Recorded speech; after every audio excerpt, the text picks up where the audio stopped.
একেই বলে বিপদ যখন আসে চারিদিক থেকে আসে।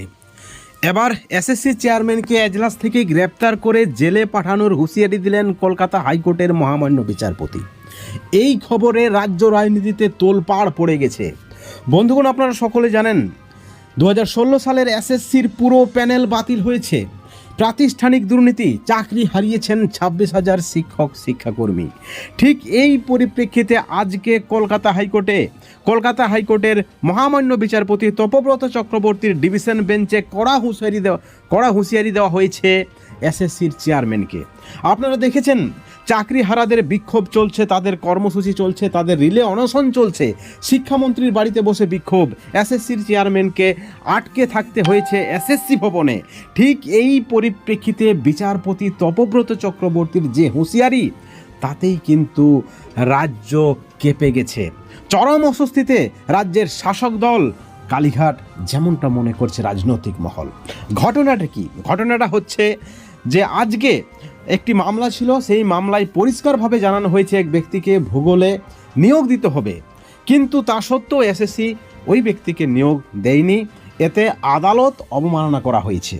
বিচারপতি তপব্রত চক্রবর্তীর দাবি যে হাইকোর্টের ডিভিশন বেঞ্চের রায়কে সুপ্রিম কোর্ট মান্যতা দিয়েছে, তা সত্ত্বেও এসএসসি কিন্তু সেই নির্দেশ পালন করেনি।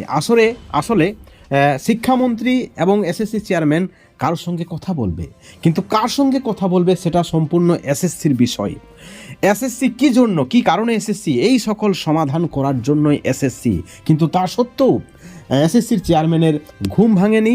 এমতো অবস্থায় বিচারপতি তপব্রত চক্রবর্তী বলেছেন, অবিলম্বে যদি নিয়োগ না দেওয়া হয় তাহলে এসএসসির চেয়ারম্যানকে এজলাস থেকেই গ্রেপ্তার করে জেলে পাঠানো হবে। বন্ধুগণ, অত্যন্ত বড় ব্রেকিং নিউজ। একের পর এক ধাক্কা। একদিকে 26,000 শিক্ষক শিক্ষাকর্মীর চাকরি বাতিল, ঠিক অপরদিকে চাকরিহারাদের বিক্ষোভ।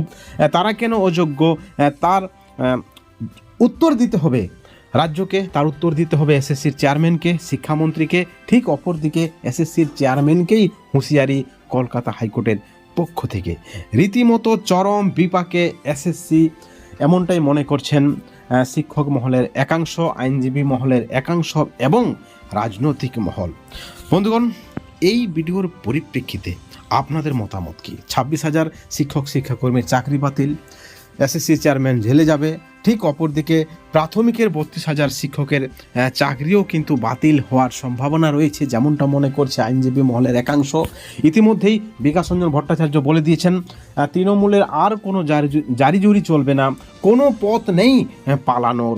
এত দুর্নীতি হয়েছে, এসএসসি বলুন, প্রাথমিক বলুন এবং বাকি ক্ষেত্রেও বলুন। বন্ধুগণ, এই ভিডিওর পরিপ্রেক্ষিতে অবশ্যই আপনারা চ্যানেলের কমেন্ট সেকশনে কমেন্ট করে জানাবেন।